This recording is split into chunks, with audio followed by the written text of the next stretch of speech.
번호판이 있어야 할 자리는 차가운 철판뿐이었습니다. 엔진 소리조차 없는 거대한 검은 버스가 마치 밤 공기를 미끄러지듯 학교 뒤편에 멈춰 섰습니다. 철창은 비명도 지르지 못한 채 열렸고 아이들이 하나둘 올라탔습니다. 가방도 외투도 없이 잠옷 차림 그대로. 낮엔 누구보다 밝게 웃던 내 단짝 명수도 그 중 하나였습니다. 명수야. 숨이 터질 듯 불렀지만 그는 돌아보지 않았습니다. 유리창 너머로 보인 아이들의 눈은 너무 비어 있었습니다. 다음 날 명수는 교실로 돌아왔습니다. 하지만 그는 나를 기억하지 못했습니다. 웃지도 화내지도 않았죠. 그리고 그날 이후 평양에선 자정마다 아이들이 사라졌다가 돌아오는 밤이 시작됐습니다. 도대체 그 버스는 아이들의 무엇을 싣고 가는 걸까요? 그리고 돌아온 아이들은 정말 같은 아이들일까요?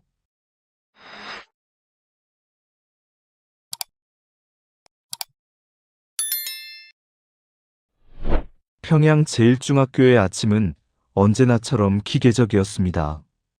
붉은 넥타이를 조여맨 학생들은 자로 잰 듯한 보폭으로 교문을 통과했죠.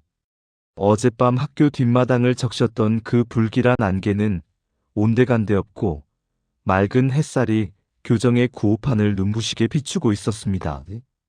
만경대 구역의 수제학교라는 명성에 걸맞게 교문 앞은 등교하는 학생들의 열기로 가득했지만 그 열기 속에는 설명하기 힘든 차가운 정적이 흐르고 있었습니다. 야, 한준우. 뭘 그렇게 멍하니 서 있어? 어서 안 들어오고. 등 뒤에서 들려온 건 명수의 목소리였습니다. 나는 소스라치게 놀라 뒤를 돌아봤습니다. 명수는 평소처럼 교복 소매를 걷어붙인 채 수학 문제를 풀다 만 노트를 팔에 끼고 웃고 있었죠. 어젯밤 번호판도 없는 검은 버스 계단을 무표정하게 오르던 그 인형 같던 모습은 환상이었을까요? 나는 명수의 어깨를 꽉 쥐어보았습니다. 온기가 느껴졌습니다. 분명히 살아있는 내가 알던 단짝 친구의 어깨였습니다. 하지만 명수의 눈을 마주한 순간 나는 등줄기에 서늘한 소름이 돋는 것을 느꼈습니다.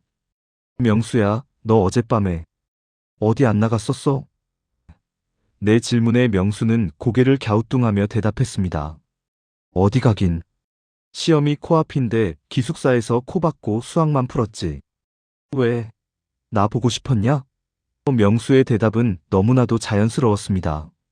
마치 어젯밤의 기억이 통째로 잘려나간 사람처럼, 혹은 아주 정교하게 프로그래밍된 기계처럼 말입니다. 평양 제1중학교의 엄격한 기숙사 규칙상 밤에 밖을 나가는 것은 자살행위나 다름없었지만 내가 본 것은 분명한 실체였습니다. 1교시 수학 시간, 교실 안의 공기는 평소보다 무거웠습니다. 칠판에는 대학 과정에서도 다루기 힘든 복잡한 미분방 정식이 가득 적혀 있었죠. 선생님은 평소보다 유독 명수를 자주 지목했습니다. 강명수, 나와서 이 7번 문제 풀어봐라. 명수는 주저함 없이 자리에서 일어났습니다. 분필을 든 손이 칠판 위를 미끄러지기 시작했습니다. 보통의 학생이라면 최소 10분은 끙끙대야 할 난제였습니다. 하지만 명수의 손은 멈추지 않았습니다. 마치 이미 정답을 알고 있는 계산기처럼 수식들이 폭포수처럼 쏟아져 내렸습니다. 탁, 탁, 탁. 정적만이 감도는 교실 안에 분필 깎이는 소리만이 날카롭게 울려 퍼졌습니다. 명수가 마지막 정답의 밑줄을 긋고 돌아섰을 때 나는 보았습니다. 명수의 이마에는 땀방울 하나 맺혀 있지 않았습니다. 방금 일어난 일은 천재적인 영감이 아니라 공장에서 찍어낸 결과물 같았습니다. 잘했다. 역시 당의 기대를 받는 인재답구나. 선생님의 칭찬 뒤로 아이들의 수군거림이 들려왔습니다. 명수쟤, 갑자기 왜 저러지? 어제까지만 해도 저 문제는 못 풀겠다고 포기했었는데. 나만 느낀 게 아니었습니다. 명수의 실력은 하루아침에 우수함을 넘어 비인간적인 수준으로 도약해 있었습니다. 쉬는 시간이 되자 아이들이 명수의 주변으로 몰려들었지만 명수는 평소와 달리 아이들의 농담에 반응하지 않았습니다. 그저 멍하니 창밖을 바라보고 있었죠. 점심시간, 나는 명수를 붙잡고 매점 뒤편 으슥한 곳으로 갔습니다. 명수야, 솔직히 말해봐. 너 귀 뒤에 그 상처 뭐야? 내가 가리킨 곳은 명수의 오른쪽 귀 뒤편이었습니다. 머리카락에 가려져 잘 보이지 않았지만 그곳엔 갓 아문 듯한 아주 작은 붉은 반점이 있었습니다. 마치 모기에 물린 것 같기도 하고 작은 바늘에 찔린 것 같기도 한 기묘한 흔적. 명수는 무의식적으로 그곳을 만지려다 손을 멈췄습니다. 상처? 아, 이거 그냥 잠결에 긁었나 보지. 너 오늘따라 왜 이렇게 예민하게 굴어? 명수는 귀찮다는 듯 내 손을 뿌리쳤습니다. 순간 명수의 손끝에서 느껴진 건 차가운 금속성 냄새였습니다. 병원 소독약 냄새 같기도 하고 갓 갈아낸 철가루 냄새 같기도 한 그 불쾌한 향기 말입니다. 나는 명수를 붙잡고 더 묻고 싶었지만 복도 저편에서 최 지도원이 우리를 유심히 지켜보고 있었습니다. 최 지도원은 학교의 사상교육을 담당하는 보위부 소속 지도원이었습니다. 그의 차가운 시선이 닿는 곳마다 학생들은 본능적으로 숨을 죽였습니다. 최 지도원은 나를 한참 동안 노려보더니 아무 말 없이 명수의 어깨를 두드리며 지나갔습니다. 그 눈빛은 마치 내가 건드려서는 안 될 무언가에 손을 댔다는 경고처럼 느껴졌습니다. 오후 수업이 시작되었지만 내 머릿속은 온통 어젯밤의 검은 버스와 명수의 귀 뒤 상처로 가득 찼습니다. 우리 학교는 평양에서도 손꼽히는 수재들만 모인 곳입니다. 당의 명예를 걸고 국제수학올림피아드에서 금메달을 따야 하는 운명을 가진 아이들이었죠. 하지만 그 운명을 이루기 위해 우리가 지불해야 하는 대가가 무엇인지 나는 그때까지 알지 못했습니다. 방과 후 나는 도서관 구석에 앉아 낡은 해외 과학 잡지들을 뒤졌습니다. 혹시 뇌나 신경계에 흔적을 남기는 실험이나 시술이 있는지 찾아보고 싶었죠. 북한의 도서관에는 검열된 책들뿐이었지만 가끔 무역을 통해 들어온 외국의 자료들이 구석에 처박혀 있곤 했습니다. 책장을 넘기던 내 손이 어느 한 페이지에서 멈췄습니다. 그것은 인간의 뇌파를 외부에서 조절할 수 있다는 가설을 다룬 짧은 기사였습니다. 그때 내 옆자리 의자가 드르륵 소리를 내며 끌렸습니다. 나는 화들짝 놀라 잡지를 덮었습니다. 준우야, 수학 공부하니? 나를 보며 웃고 있는 것은 동급생 만식이었습니다. 만식이는 유독 입이 무겁고 정보가 빠른 친구였습니다. 그의 눈이 내가 덮은 잡지를 찰나의 순간 스쳐 지나갔습니다. 아, 아니. 그냥 심심해서. 나는 어색하게 웃으며 대답했습니다. 만식이는 내 귓가에 입을 대고 아주 낮은 목소리로 속삭였습니다. 준우야, 너도 봤지? 그 버스 말이야. 심장이 바닥으로 떨어지는 것 같았습니다. 나는 주변을 살피며 만식이의 팔을 꽉 잡았습니다. 너 그게 뭔지 알아? 그 검은 버스 말이야. 만식이는 대답 대신 자신의 귀 뒤를 가리켰습니다. 그의 귀 뒤에도 명수와 똑같은 작은 붉은 반점이 있었습니다. 그 버스에 타면 다신 예전으로 돌아올 수 없어. 준우야, 너는 절대로 그 명단에 오르면 안 돼. 만식이는 그 말만 남긴 채 서둘러 도서관을 빠져나갔습니다. 나는 그가 남긴 의문들 속에서 한참 동안 자리에서 일어날 수 없었습니다. 도대체 명단은 누가 작성하는 것일까요? 그리고 명수와 만식이는 그 버스 안에서 무엇을 겪은 것일까요? 저녁 기숙사로 돌아가는 길, 나는 일부러 학교 뒷마당이 보이는 복도를 지나쳤습니다. 낮의 뒷마당은 그저 평범한 주차장에 불과했습니다. 하지만 그곳 바닥에는 타이어 자국 하나 남지 않은 생경한 깨끗함이 유지되고 있었죠. 마치 매일 밤 그곳을 오가는 거대한 버스가 존재하지 않는 것처럼 말입니다. 기숙사 내 방으로 돌아와 침대에 누웠지만 벽 너머 명수의 방에서 들려오는 기괴한 소리에 잠을 이룰 수 없었습니다. 그것은 평소 명수가 내던 코 고는 소리가 아니었습니다. 마치 기계가 작동하는 듯한 미세한 윙윙거림, 그리고 누군가와 끊임없이 숫자를 주고받는 듯한 명수의 잠꼬대였습니다. 0, 1, 2, 7, 9.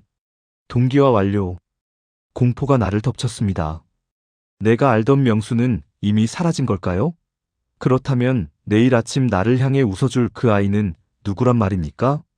기숙사의 시계는 자정을 향해 달리고 있었고 나는 다시 한번 창가로 다가갔습니다. 그리고 보았습니다. 멀리서 불을 끈 채 유령처럼 미끄러져 들어오는 그 거대한 검은 버스를 말입니다. 기상 나팔 소리가 복도를 찢었습니다. 하지만 명수의 방은 이미 비어 있었죠. 평소라면 단잠을 깨우는 나팔 소리에 짜증을 내며 이불을 뒤척였을 명수였습니다. 나는 서둘러 복도로 나갔습니다. 세면장 한 구석, 명수가 거울을 보며 서 있었습니다. 그가 얼굴을 씻는 동작은 마치 일정한 리듬에 맞춰진 시계추처럼 정확하고 간결했습니다. 명수야, 일찍 일어났네? 내가 말을 걸었지만 명수는 대답하지 않았습니다. 거울 속에 비친 그의 눈은 젖은 눈꺼풀 사이로 차갑게 번들거렸습니다. 어젯밤 내가 본 그 검은 버스, 그리고 명수의 입에서 흘러나온 기괴한 잠꼬대? 나는 그의 귀 뒤를 다시 확인하고 싶었지만 명수는 수건으로 얼굴을 닦으며 빠르게 세면장을 빠져나갔습니다. 그의 옷깃 사이로 다시 한번 그 쇠냄새, 날카로운 금속성 향기가 코끝을 스쳤습니다. 오전 수업 시간, 학교 전체가 술렁이기 시작했습니다. 중앙홀 게시판에 대대적인 공고가 붙었기 때문입니다. 제7차 국제 수학경연대회 선발 확정. 명단 맨 위에는 강명수의 이름이 굵은 붉은 글씨로 적혀 있었습니다. 교장 선생님은 아침 조례 시간부터 격앙된 목소리로 명수를 치켜 세웠습니다. 강명수 동무는 우리 공화국의 지성을 대표하는 보배다. 아이들의 환호성이 터져나왔지만 내 눈에 비친 명수는 영웅의 모습이 아니었습니다. 그는 그저 부동자세로 서서 허공을 응시할 뿐이었습니다. 주변의 박수 소리도 자신을 향한 찬사도 전혀 들리지 않는 것 같았습니다. 명수의 곁에 서 있던 최 지도원이 나를 뚫어지게 쳐다보며 비릿한 미소를 지었습니다. 마치 너는 결코 이 대열에 합류할 수 없다고 비웃는 듯한 시선이었습니다. 점심시간, 나는 만식이를 다시 찾아야 했습니다. 그가 남긴 명단이라는 단어가 머릿속을 떠나지 않았기 때문입니다. 도서관 구석, 만식이는 어제보다 훨씬 더 수척해진 얼굴로 책장에 몸을 기대고 있었습니다. 내가 다가가자 그는 소스라치게 놀라며 주변을 살폈습니다. 만식아, 그 버스가 어디로 가는지 알아? 명수가 탄 그 버스 말이야.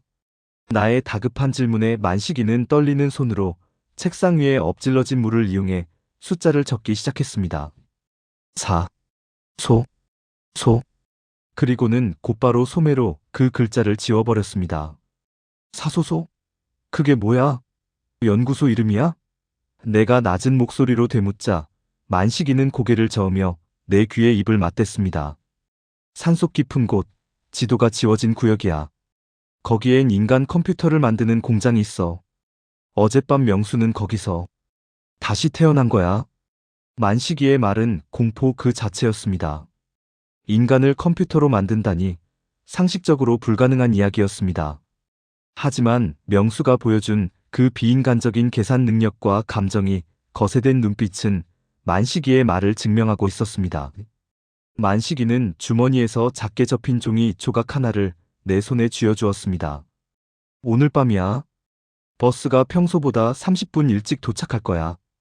명단에 내 이름이 올라왔어. 준우야, 도망쳐. 아니면 나처럼 되거나. 종이에는 알아보기 힘든 약도가 그려져 있었습니다. 학교 뒷산 오솔길을 따라 한참을 올라가면 나타나는 절벽 아래의 비밀 통로였습니다. 그날 오후 나는 기계적으로 수업을 들으며 가방 안에 들어있는 종이 조각을 만졌습니다. 교실 앞자리에서 명수는 쉴 새 없이 정수론 노트를 채워나가고 있었습니다. 그의 연필 끝이 종이를 긁는 소리가 마치 내 목을 조여오는 칼날 소리처럼 들렸습니다. 나는 선택해야 했습니다. 만식이의 말대로 도망칠 것인가, 아니면 명수를 구하기 위해 그 검은 구멍 속으로 직접 걸어 들어갈 것인가. 저녁 식사 시간, 기숙사 식당의 분위기는 평소보다 활기찼습니다. 선발된 아이들을 위해 특별 배급으로 고기 반찬이 나왔기 때문입니다. 하지만 나는 한 점의 고기도 삼킬 수 없었습니다. 명수는 기계적으로 고기를 씹어 삼키며 옆에 앉은 지도원과 짧은 대화를 나눴습니다. 대화라기보다는 데이터의 전달에 가까운 무미건조한 음성이었습니다. 밤 11시 30분. 기숙사의 모든 불이 꺼졌습니다. 나는 미리 준비한 배낭을 메고 창밖을 내다봤습니다. 시계 초침이 자정을 향해 가기도 전 정말로 만식이의 말대로 검은 버스가 평소보다 일찍 학교 뒷마당으로 미끄러져 들어왔습니다. 헤드라이트도 켜지 않은 채 짙은 어둠 속을 가르는 그 금속 덩어리는 마치 거대한 무덤처럼 보였습니다. 나는 기숙사를 몰래 빠져나와 만식이가 알려준 약도대로 뒷산 오솔길을 달리기 시작했습니다. 숨이 턱 밑까지 차올랐고 나뭇가지가 얼굴을 핥히었지만 멈출 수 없었습니다. 한참을 올라가 산 중턱 절벽 위에 섰을 때 아래쪽 도로를 달리는 검은 버스의 지붕이 보였습니다. 버스는 산 깊숙한 곳, 지도에도 표시되지 않은 터널 안으로 소리 없이 빨려 들어갔습니다. 그 터널 입구 위에는 낡은 철판에 글자가 새겨져 있었습니다. 사회주의 소년교육연구소. 만식이가 말한 사소소의 실체였습니다. 나는 버스가 사라진 터널 안쪽에서 새어나오는 푸른 빛을 보았습니다. 그것은 내가 평생 본 것 중 가장 차갑고 불길한 빛이었습니다. 그때 등 뒤에서 바스락거리는 소리가 들렸습니다. 나는 소스라치게 놀라 뒤를 돌아봤습니다. 그곳엔 만식이가 서 있었습니다. 그런데 그의 얼굴이 어제와는 달랐습니다. 공포에 질려있던 눈은 온데간데없고 명수와 똑같은 초점 없는 눈으로 나를 보고 있었습니다. 준우야, 왜 여기 있어? 지도원 동지가 널 기다리셔. 만식이의 목소리는 너무나도 평온했습니다. 그의 귀 뒤에서 희미한 붉은 반점이 달빛을 받아번뜩였습니다. 나는 깨달았습니다. 만식이가 나에게 준 종이는 탈출 지도가 아니라 나를 이곳으로 유인하기 위한 함정이었다는 것을요. 절벽 끝에 선 내 발밑으로 자갈이 굴러떨어지는 소리가 천둥처럼 크게 들렸습니다. 만식이, 아니 나를 유인한 그 껍데기뿐인 존재가 한 걸음씩 다가오고 있었죠. 그의 눈은 달빛조차 반사하지 못할 만큼 깊은 어둠에 잠겨 있었습니다. 나는 뒷걸음질 치다 뾰족한 바위 끝에 손을 베었지만 통증조차 느껴지지 않을 만큼 공포가 온몸을 지배했습니다. 북한의 차가운 산속 공기는 폐부를 찔렀고 눈앞의 친구는 더 이상 내가 알던 사람이 아니었습니다. 만식아, 정신 차려. 너 어제 나한테 도망치라고 했잖아. 나의 비명 섞인 외침에도 만식이는 그저 기계적인 목소리로 답할 뿐이었습니다. 준우야, 학습 효율이 떨어지고 있어. 너의 뇌용량은 공화국을 위해 쓰여야 해. 그것은 친구의 목소리가 아니었습니다. 녹음된 테이프를 재생하는 듯한 감정이 완전히 거세된 금속성 음성이었죠. 그의 목소리에는 일말의 동요도 없었습니다. 나는 만식이를 밀치고 덤불 속으로 몸을 던졌습니다. 뒤에서 무전기 소리와 함께 여러 명의 거친 발소리가 들려왔습니다. 산속의 어둠은 잉크처럼 짙었지만 저 멀리 터널 입구에서 뿜어져 나오는 푸른 빛은 마치 거대한 괴물의 눈동자처럼 나를 쫓고 있었습니다. 영하의 추위 속에서도 온몸은 식은땀으로 젖어들었습니다. 나무 사이를 미친 듯이 달리던 중 발에 무언가 걸려 넘어졌습니다. 진흙 속에 반쯤 묻혀있는 낡은 가방 하나.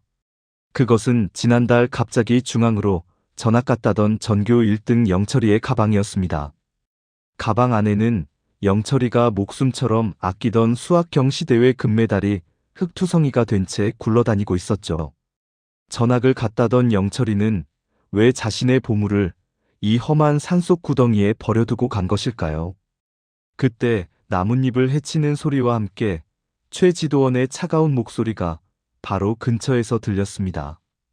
한준우, 숨어봤자 소용없다. 너의 뇌파는 이미 이 구역 서버에 등록되어 있어. 서버, 뇌파, 상식적으로 이해할 수 없는 단어들이 내 머릿속을 어지럽혔습니다. 북한의 기술력으로 그런 것이 가능하다는 말인가? 아니면 우리가 알지 못하는 거대한 생체 실험이 이 산속 깊은 곳에서 벌어지고 있는 것일까? 평양의 화려한 아파트에서 살며 누리던 모든 특권이 사실은 이런 끔찍한 진실을 가리기 위한 가림막이었다는 생각이 들었습니다. 나는 숨을 죽이고 바위 틈 사이에 몸을 웅크렸습니다. 저 멀리 사소소 건물 외벽에 설치된 거대한 환풍구가 윙윙거리며 돌아가고 있었습니다. 그 구멍을 통해 뿜어져 나오는 냄새는 소독약 냄새와 타버린 전선 냄새가 섞인 기괴한 향기였습니다. 그것은 명수와 만식이의 귀 뒤에서 나던 바로 그 금속성 냄새였습니다. 환풍구 근처의 쓰레기 더미에는 아이들의 머리카락과 찢어진 교복 조각들이 흩어져 있었습니다. 나는 그곳에서 명수의 이름표를 발견했습니다. 피가 묻은 채 짓밟힌 이름표 위로 강명수라는 세 글자가 처연하게 빛나고 있었죠. 이곳은 영재양성소가 아니었습니다.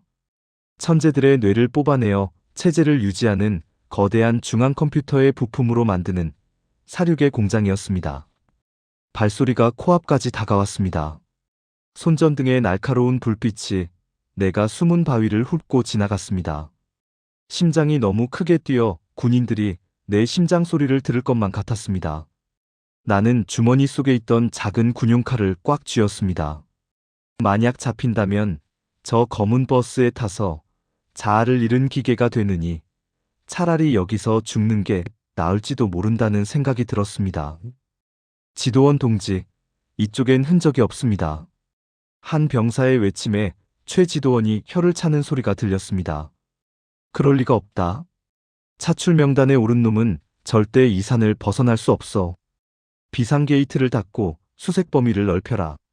그들이 멀어지는 틈을 타 나는 반대편 숲으로 몸을 날렸습니다. 다리는 후들거리고 숨은 턱 끝까지 차올랐지만 멈출 수 없었습니다. 뒤를 돌아보자 검은 버스가 다시 한번 소리 없이 터널 밖으로 미끄러져 나오고 있었습니다. 이번에는 한 대가 아니었습니다. 세 대, 네 대의 버스가 줄을 지어 평양 시내를 향해 달리고 있었죠. 저 버스 안에 타고 있는 아이들은 내일 아침이면 또다시 아무 일 없었다는 듯 교실에 앉아 기계처럼 난제를 풀어낼 것입니다. 그리고 나는 다음 버스의 주인이 될 운명이었습니다. 도대체 저 버스의 끝엔 얼마나 많은 아이의 영혼이 갈려 들어가고 있는 걸까요? 왜 부모들은 자신의 아이가 소리 없이 기계로 변해가는 것을 눈치채지 못하는 걸까요? 나는 어둠 속에서 결심했습니다. 명수를 이 지옥에서 꺼내야 한다고 말입니다. 설령 그가 나를 기억하지 못하더라도 그것이 내가 해야 할 마지막 임무였습니다. 산비탈을 타고 내려오는 길에 나는 보았습니다. 강 건너 멀리 보이는 평양의 불빛들이 평소보다 더 차갑고 날카롭게 빛나고 있었습니다. 그 화려함 아래 숨겨진 거대한 기계 장치가 아이들의 꿈을 갉아먹고 있었습니다. 나는 더 이상 도망칠 곳이 없음을 깨달았습니다. 평양으로 돌아가는 길은 곧 실험실로 향하는 길이었고 산속에 남는 것은 죽음뿐이었습니다. 그때 내 머릿속에 수학적 계산이 시작되었습니다. 버스의 운행 간격, 교대 근무 시간, 그리고 저 환풍구의 구조.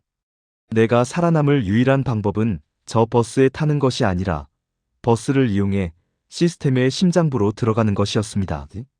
나는 숨을 깊게 들이마시고 다시 터널을 향해 발걸음을 돌렸습니다. 명수와 영철이 그리고 이름조차 남기지 못하고 사라진 수많은 친구들의 진실을 밝혀야 했습니다.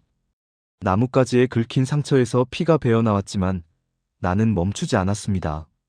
이 산을 내려가면 나는 다시 조국의 보배라 불리는 평범한 학생으로 돌아가야 할지도 모릅니다. 하지만 내 마음속의 균열은 이미 돌이킬 수 없을 만큼 커져 있었습니다. 나는 어둠 속에서 속삭였습니다. 기다려, 명수야. 내가 곧 갈게. 그 맹세만이 나를 지탱하는 유일한 힘이었습니다. 터널 입구에서 뿜어져 나오는 차가운 푸른 빛이 내 온몸을 집어삼킬 듯 넘실거리고 있었습니다. 수풀 속에 엎드려 숨을 몰아쉬던 나는 시계를 확인했습니다. 새벽 1시 30분. 이제 곧 마지막 보충 병력을 실은 검은 버스가 이곳에 도착할 시간이었습니다. 나는 평양에서 여기까지 오며 머릿속으로 계산했던 모든 수치를 떠올렸습니다.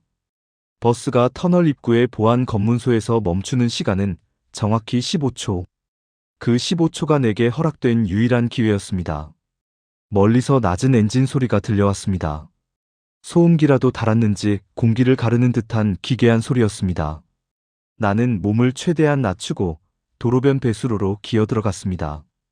이윽고 번호판 없는 검은 버스가 내 앞을 스쳐 지나가더니 터널 앞 차단기 앞에서 멈춰 섰습니다. 경비병들이 무표정하게 신호를 주고받는 찰나 나는 배수로에서 튀어나가 버스의 하부 짐칸 틈새로 몸을 밀어넣었습니다. 찢어지는 듯한 금소금이 내 귓가를 때렸지만 다행히 엔진 소리에 묻혔습니다. 버스가 다시 움직이기 시작했습니다. 바퀴가 구를 때마다 튀어오르는 자갈들이 내 등을 때렸고 뜨거운 엔진 열기가 얼굴을 덮쳤습니다. 터널 안으로 들어서자 공기가 순식간에 차가워졌습니다. 얼마나 들어갔을까요? 버스가 멈추고 짐칸 문이 열리는 소리가 들렸습니다.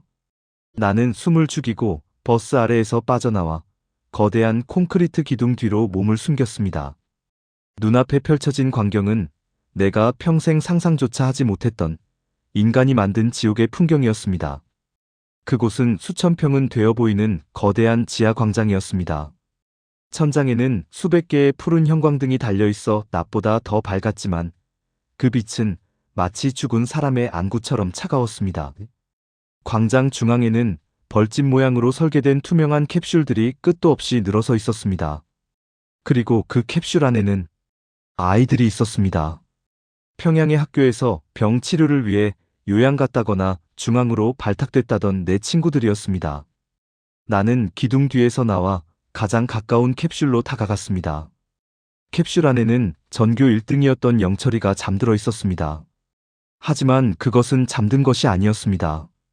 영철이의 머리에는 수십 개의 전선이 연결되어 있었고 그 전선들은 천장을 지나 거대한 중앙 서버로 이어지고 있었습니다. 아이들의 뇌를 거대한 연산장치로 활용하고 있었던 겁니다. 영철이의 눈꺼풀이 미세하게 떨렸지만 그 눈 속에는 자아라고는 찾아볼 수 없는 공허한 데이터만이 흐르고 있었습니다. 이게 대체 뭐지? 내 입에서 나도 모르게 신음이 흘러나왔습니다. 아이들의 귀 뒤에 있던 붉은 반점은 단순한 상처가 아니었습니다. 전선을 연결하기 위한 일종의 소켓이었습니다. 북한 정권은 천재적인 아이들의 뇌를 뽑아내어 체제를 유지하기 위한 슈퍼컴퓨터의 부품으로 쓰고 있었던 겁니다. 감정도 영혼도 필요 없었습니다. 오직 계산하고 분석하는 기계적인 기능만이 중요했던 것이죠. 그때 광장 저편에서 흰색 가운을 입은 사람들이 나타났습니다. 그들의 중심에는 안경을 쓴 노인 리 박사가 있었습니다. 그는 한 캡슐 앞에 멈춰 서더니 차가운 목소리로 말했습니다. 피실험체 402호, 동기화율 85%. 아직 부족해. 뇌압을 더 높여라. 감정 영역을 완전히 마비시키지 않으면 연산 속도가 떨어진다. 리 박사의 지시에 따라 한 연구원이 다이얼을 돌리자 캡슐 안의 소년이 온몸을 비틀며 비명조차 지르지 못한 채 고통스러워했습니다. 소년의 뇌파가 모니터 위에서 미친 듯이 요동치더니 이내 직선으로 변하며 고요해졌습니다. 연구원은 만족스러운 듯 고개를 끄덕였습니다. 감정 거세 완료되었습니다. 이제 중앙 서버와의 통신이 안정적입니다. 나는 주먹을 꽉 쥐었습니다. 분노가 온몸을 떨게 했습니다. 이곳에 갇힌 아이들은 조국을 위해 공부한 죄밖에 없었습니다. 천재라는 이름으로 선발되어 평양의 화려한 아파트를 약속받았지만 그 끝은 차가운 캡슐 안에서의 부품하였습니다. 나는 이곳에서 명수를 찾아야 했습니다.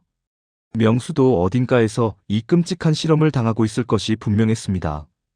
광장 깊숙한 곳으로 이동하던 나는 특수관리구역이라는 팻말이 붙은 방을 발견했습니다. 조심스럽게 문을 열자 그곳에는 단 10개의 캡슐만이 있었습니다. 그리고 그중 하나에 명수가 있었습니다. 명수의 귀 뒤에는 다른 아이들보다 훨씬 더 복잡한 금속 장치가 박혀 있었고 그의 뇌에서 나오는 데이터는 모니터 3개를 가득 채울 만큼 방대했습니다.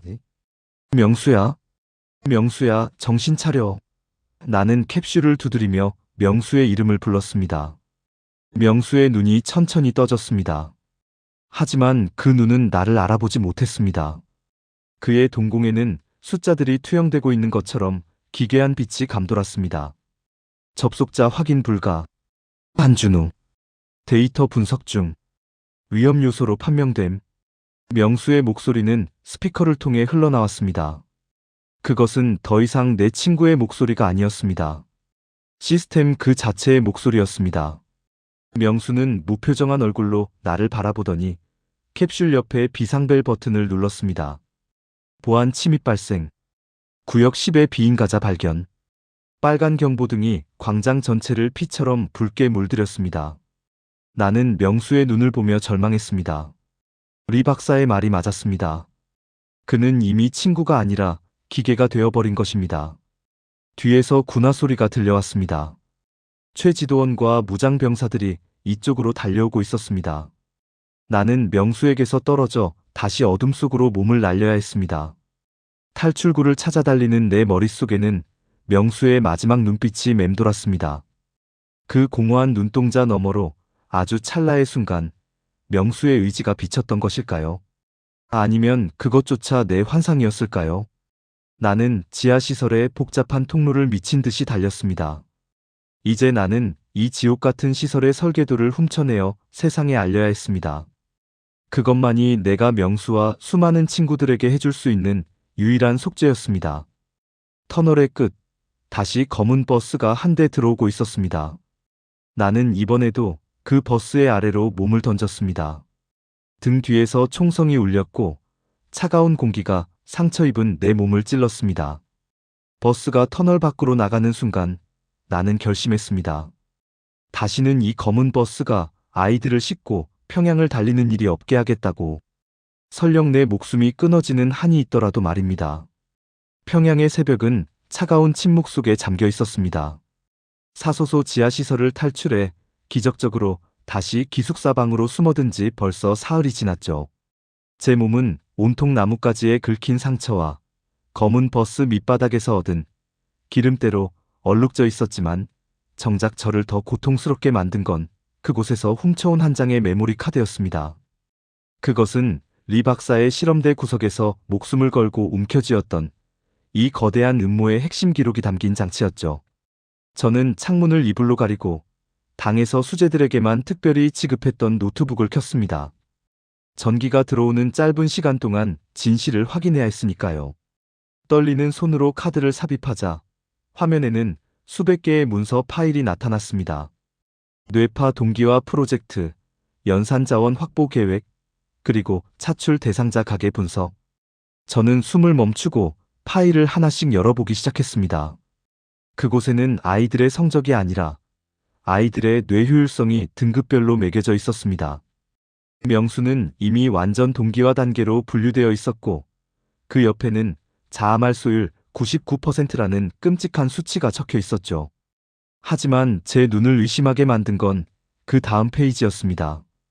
핵심 연구진 명단. 그 명단 맨 윗줄에 제 아버지와 어머니의 성함이 선명하게 박혀 있었습니다. 평양경제대학의 교수이자 당 간부였던 아버지, 그리고 인민교원이셨던 어머니. 두 분은 저에게 늘 말씀하셨죠. 준우야, 너는 조국의 보배가 되어야 한다. 당을 위해 네 모든 지능을 바쳐야 해. 그 말씀이 이런 뜻이었을까요? 자식을 영혼 없는 계산기 부품으로 바치는 프로젝트의 설계자가 바로 내 부모님이었다니요. 저는 구역질이 나는 걸 참으며 다음 파일을 클릭했습니다. 피실험체 후보 한준우. 비고란에는 어머니의 필체로 추정되는 메모가 남겨져 있었습니다. 태어날 때부터 수학적 재능 확인됨. 동기와 적합도 최상. 17세가 되는 해 사소소 입소 예정. 눈물이 핑 돌았습니다. 제가 누렸던 평양 중심부의 아파트, 남들보다 좋은 옷과 음식, 이 모든 것이 사실은 저를 가장 최상급의 부품으로 키우기 위한 사육과정이었던 겁니다. 그때였습니다. 기숙사 문 밖에서 낮은 속삭임이 들렸습니다. 부실장 동지, 한준우 학생이 최근 이상한 행동을 보인다는 보고가 있습니다. 최지도원의 목소리였습니다. 그리고 이어진 대답에 저는 온몸의 피가 거꾸로 솟는 기분을 느꼈습니다. 내 아들은 내가 잘 안다. 이미 사소소의 위치를 파악했을지도 몰라. 차출 일정을 앞당겨라. 오늘 밤 마지막 버스에 태우겠다. 아버지의 목소리였습니다. 평소처럼 엄격하지만 자식을 아끼는 듯한 그 차분한 목소리로 저를 기계로 만들겠다는 선언을 하고 계셨죠. 저는 노트북을 챙겨 창문 밖으로 몸을 날렸습니다.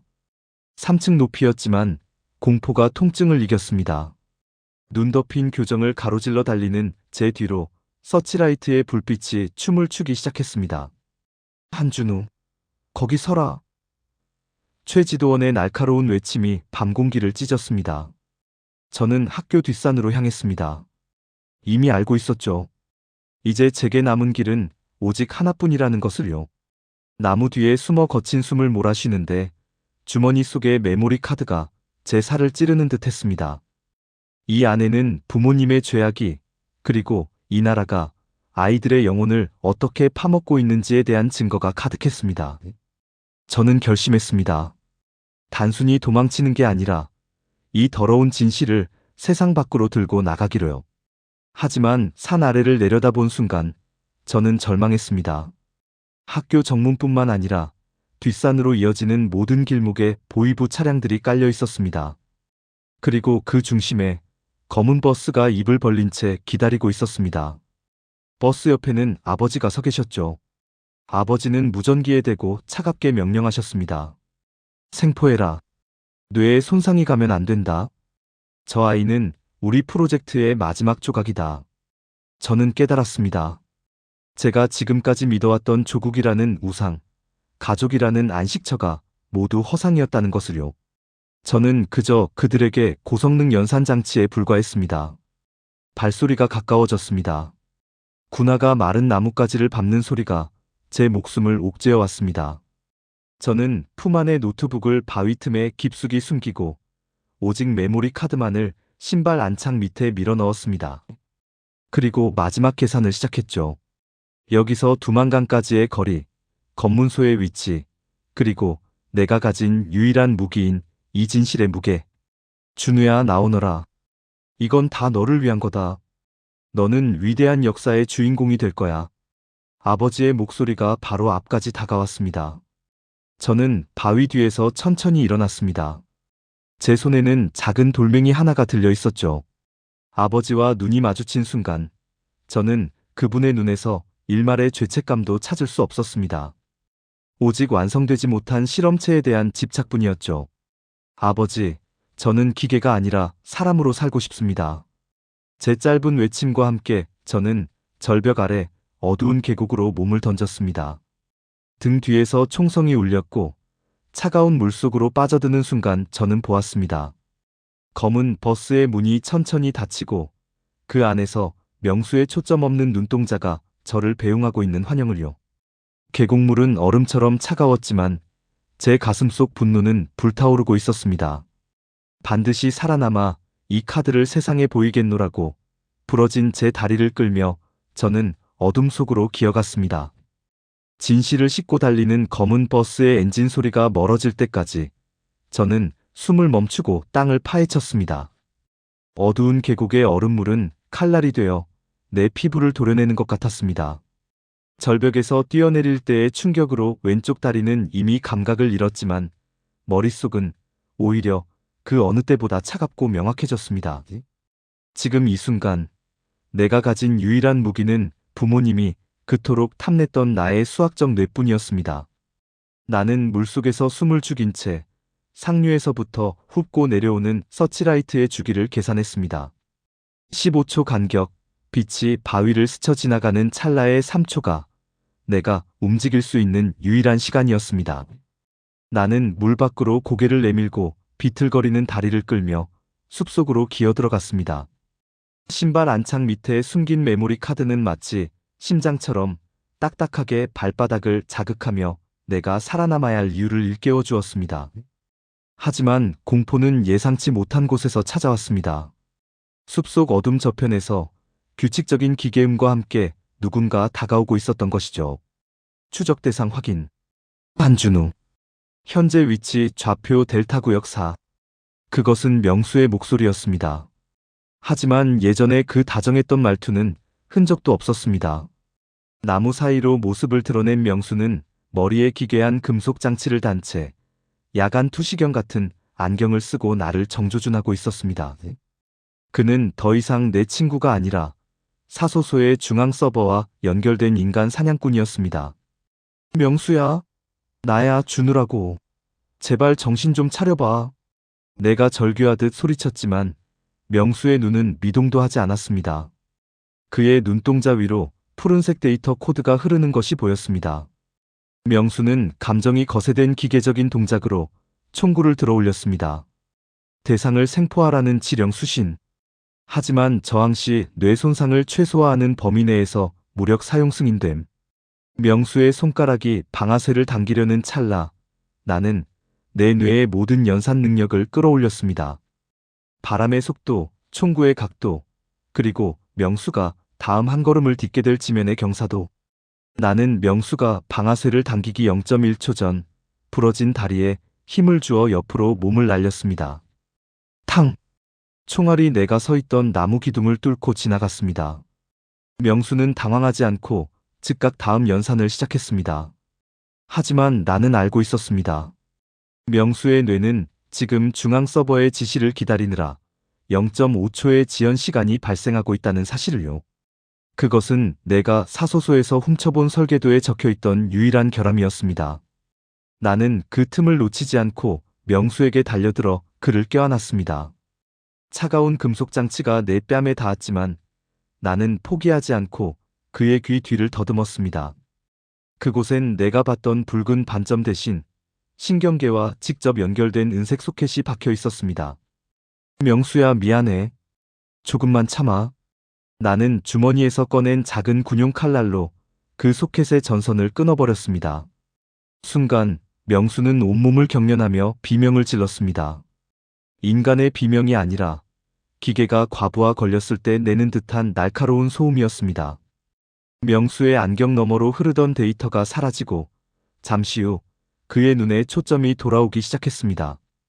준우야, 너 왜? 아버지가 널 찾고 있어. 명수의 목소리는 힘없이 젖어 있었습니다.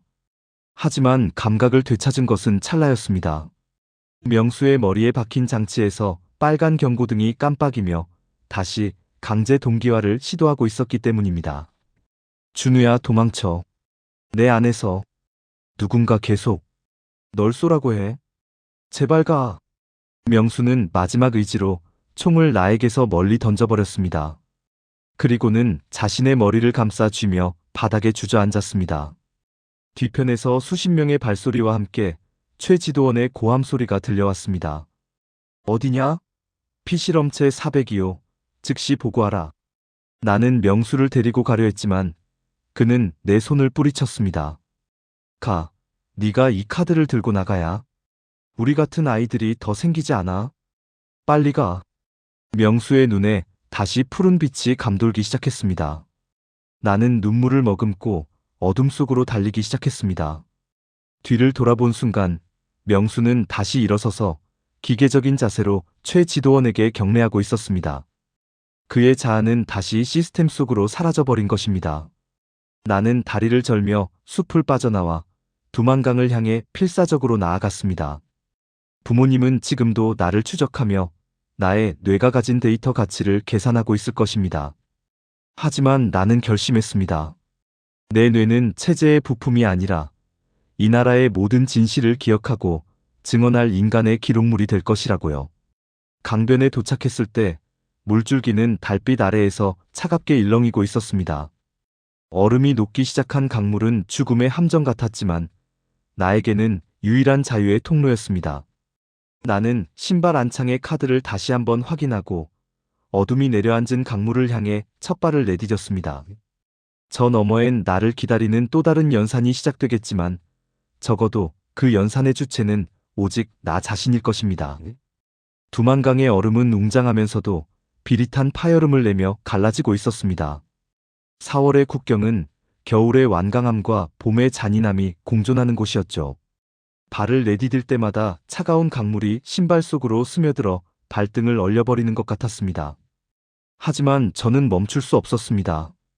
신발 안창 밑에 숨겨진 그 메모리 카드, 수많은 아이의 영혼을 부품으로 갈아 넣은 그 피의 기록이 제 발바닥을 뜨겁게 달구고 있었으니까요. 강의 중간 지점, 북한과 중국의 경계선에 도달했을 때 제 품 안에서 날카로운 기계음이 울렸습니다. 사소소에서 도망치며 챙겼던 휴대용 무전기였습니다. 채널은 고정되어 있었고 스피커를 통해 흘러나온 목소리는 너무나도 익숙해서 소름이 끼치는 바로 제 아버지의 목소리였습니다. 준우야, 거기서 멈춰라. 지금 네가 딛고 있는 그 얼음만큼이나 내 앞날은 위태롭다. 아버지의 목소리는 평소처럼 차분하고 논리적이었습니다. 자식을 걱정하는 아버지의 말투였지만 그 이면에는 실험체를 놓치지 않으려는 집요한 과학자의 탐욕이 서려 있었습니다. 저는 무전기를 꽉 쥐고 떨리는 목소리로 물었습니다. 왜 저였습니까? 왜 당신의 아들을 그 차가운 캡슐 속에 넣으려 하신 겁니까? 무전기 너머로 짧은 침묵이 흘렀습니다. 그리고 아버지는 제가 평생 잊지 못할, 아니, 결코 이해하고 싶지 않은 대답을 내놓았습니다. 너는 나의 가장 완벽한 설계도였다. 다른 아이들의 뇌는 외부 데이터와의 동기화 과정에서 자아의 저항을 견디지 못하고 파괴되지만 너는 다르다. 너의 수학적 지능은 이 체제를 영원히 지탱할 서버의 핵심 부품이 될 운명이었다. 부모로서 자식에게 줄 수 있는 가장 영예로운 자리가 아니겠느냐? 영예라고요? 친구 명수의 영혼을 지우고 기계로 만든 것이, 그리고 제 머릿속에 전선을 꽂으려 했던 것이 영예라는 말입니까? 저는 분노로 인해 시야가 붉게 물드는 것을 느꼈습니다. 그건 과학이 아니라 살인입니다. 당신들이 만든 건 지능이 아니라 괴물이에요. 그때였습니다. 북한 쪽 초소에서 강한 탐조등 불빛이 저를 정조준했습니다. 칼날 같은 빛이 밤하늘을 가르고 제 그림자를 중국 쪽으로 길게 늘어뜨렸습니다. 전원 사격 준비. 무전기에서 아버지의 냉혹한 명령이 떨어졌습니다. 저를 살려서 데려갈 수 없다면 차라리 뇌세포가 괴사하기 전에 사살하여 뇌만이라도 회수하겠다는 계산이었을까요? 탕, 탕. 날카로운 총성이 고요한 강물을 찢었습니다. 총알이 제 어깨를 스쳐 지나가며 뜨거운 고통을 남겼습니다. 저는 필사적으로 얼음 위를 뛰기 시작했습니다. 발밑에 얼음이 깨지며 제 몸이 차가운 물속으로 빠졌습니다. 숨이 막힐 듯한 냉기가 폐를 옥죄었지만 저는 물속에서도 연산을 멈추지 않았습니다. 탐조등의 이동주기, 사격 간격, 그리고 물결의 흐름. 저는 수면 위로 올라올 때마다 아버지가 가르쳐준 그 수학적 감각을 사용해 총알을 피했습니다. 준우야, 너의 연산은 틀렸다. 중국 땅에 발을 딛는 순간 너는 조국의 배신자로 영원히 쫓기게 될 거다. 아버지의 마지막 무전이 귀전에서 맴돌았습니다. 하지만 저는 대답하지 않았습니다. 대신 신발 안창 밑의 카드를 손으로 한 번 더 확인했습니다. 이것이 제가 아버지께 드리는 마지막 정답이었습니다. 마침내 손가락 끝에 진흙의 감촉이 느껴졌습니다. 중국 쪽 강둑이었습니다. 저는 온 힘을 다해 몸을 끌어올려 숲속으로 기어들어갔습니다. 뒤를 돌아보자 탐조등 불빛만이 허망하게 강물 위를 맴돌고 있었습니다. 북한 군인들은 국경선 앞에서 멈춰서서 소리치고 있었죠. 그곳엔 더 이상 제 아버지는 없었습니다. 오직 이름 모를 괴물을 만들어낸 실패한 창조자만이 어둠 속에 서 있을 뿐이었습니다. 저는 젖은 옷을 움켜쥐고 소리 없이 울었습니다. 명수를 위해, 그리고 스스로 부품이 되기를 선택했던 제 부모님을 위해 흘리는 마지막 눈물이었습니다. 강물은 여전히 붉은빛 탐조등 아래에서 비릿한 냄새를 풍기며 흐르고 있었습니다. 저는 이제 다음 연산을 시작해야 했습니다. 이 진실을 어떻게 세상에 알릴 것인지, 그리고 내 머릿속에 남은 저들의 지독한 코드를 어떻게 지워낼 것인지에 대한 생존의 연산을 말입니다. 중국 땅을 밟았을 때의 그 짧은 안도감은 독이 든 성배와 같았습니다. 젖은 옷은 밤 공기에 얼어붙어 갑옷처럼 딱딱해졌고 어깨의 관통상에서는 다시금 비릿한 혈흔이 배어나왔죠. 저는 숲길을 기어다니며 두만강 너머 북한 초소의 탐조등이 멀어지기만을 기다렸습니다. 그때 미리 약속했던 장소에서 검은색 승합차 한 대가 라이트를 깜빡이며 다가왔습니다. 한준우 동무, 고생 많았소. 박성일 소대장님께 연락받고 온 브로커요. 운전석에서 내린 남자는 중년의 조선족으로 인상 좋은 미소를 짓고 있었습니다. 저는 의심할 여지가 없었습니다. 그가 말한 박소대장은 저를 지켜주려 했던 유일한 어른이었으니까요. 남자는 저를 뒷좌석에 태우고 따뜻한 캔커피와 두꺼운 담요를 건넸습니다. 따뜻한 온기가 몸에 닿자마자 며칠간 사선을 넘나들며 쌓였던 긴장이 한꺼번에 풀렸습니다. 저는 그가 건넨 음료를 마시며 깊은 잠에 빠져들었습니다. 하지만 그것은 지옥으로 가는 입구였습니다. 정신을 차렸을 때 저는 어느 낡은 창고의 철제 의자에 결박되어 있었습니다. 창문도 없는 방, 천장에는 낡은 형광등이 깜빡이며 기괴한 소리를 내고 있었죠. 제 앞에는 아까의 그 인자한 미소는 온데간데 없고 차가운 눈빛의 남자가 서 있었습니다. 한준우, 내 머릿속에 든 건 국가의 자산이다. 그걸 가지고 도망칠 수 있을 거라 생각했나? 그의 말투는 더 이상 조선족의 억양이 아니었습니다. 평양 보위부에서나 들을 수 있는 날카롭고 절제된 언어. 저는 깨달았습니다. 박소대장의 이름을 판 그는 브로커가 아니라 사소소에서 보낸 추격자였다는 사실을요. 그는 제 신발 안창을 찢어 메모리 카드를 꺼내 들고는 비웃었습니다. 이런 조잡한 정보는 중요하지 않아. 리 박사님이 원하는 건 데이터가 아니라 그 데이터를 생성해내는 너의 살아있는 뇌 자체니까. 남자는 가방에서 기괴한 의료기구들을 꺼내기 시작했습니다. 전선이 주렁주렁 달린 소켓, 그리고 제 귀 뒤에 박힌 장치와 동기화될 거대한 서버 단말기였습니다. 공포가 밀려왔습니다. 여기서 다시 잡혀간다면 저는 영원히 자아를 잃은 인간 서버가 되어 평생 차가운 캡슐 속에서 데이터나 계산하는 괴물로 남게 될 것이었습니다. 그 순간 제 머릿속에 다시 한번 연산이 시작되었습니다. 비록 몸은 묶여 있었지만 제 뇌는 그들이 그토록 탐내던 수학적 천재성을 발휘하고 있었습니다. 저는 남자가 장치를 연결하려 다가오는 타이밍을 계산했습니다. 창고 밖에서 들려오는 개 짖는 소리의 간격, 형광등이 깜빡이는 주기, 그리고 남자의 심장 박동 소리까지. 저는 남자가 제 귀 뒤 소켓에 전선을 꽂으려는 찰나 온 힘을 다해 의자를 뒤로 넘겼습니다. 콱쾅! 의자가 넘어지며 남자의 손에 들려있던 단말기가 바닥에 떨어져 박살났습니다. 강한 전기 스파크가 튀며 창고 안이 일순간 암흑으로 변했죠. 저는 깨진 단말기에 날카로운 플라스틱 조각을 이용해 손목을 묶은 밧줄을 끊어냈습니다.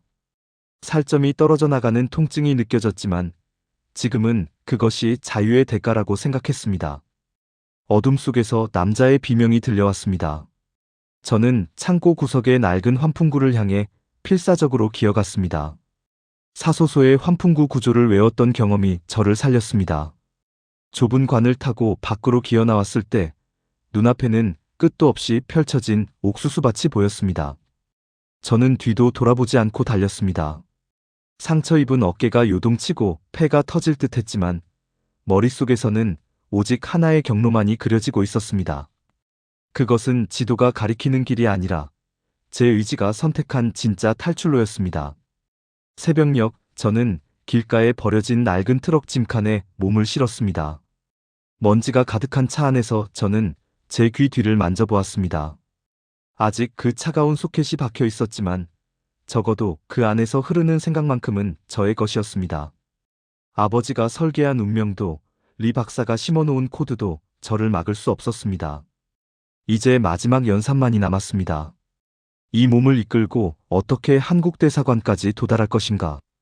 그리고 제 손에 쥐어진 이 보이지 않는 사슬을 어떻게 완전히 끊어낼 것인가. 저는 트럭의 진동을 느끼며 떠오르는 아침 해를 향해 눈을 감았습니다. 그것은 도망자의 잠이 아니라 반격을 준비하는 인간의 휴식이었습니다. 대한민국 서울의 밤은 평양과는 비교할 수 없을 정도로 화려했습니다.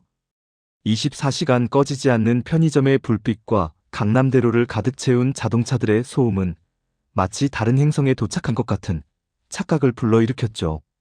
저는 지금 마포구의 한 조용한 공원 벤치에 앉아 있습니다. 제 앞에는 이제 막 대학생이 된 듯한 젊은이들이 웃으며 지나가고 있고 저 멀리 한강의 야경이 보석처럼 빛나고 있습니다. 하지만 저는 이 화려한 일상 속에서도 습관처럼 제 오른쪽 귀 뒤를 만집니다. 손끝에 닿는 딱딱한 흉터 조직은 그 차가운 금속 소켓이 박혀있던 자리입니다.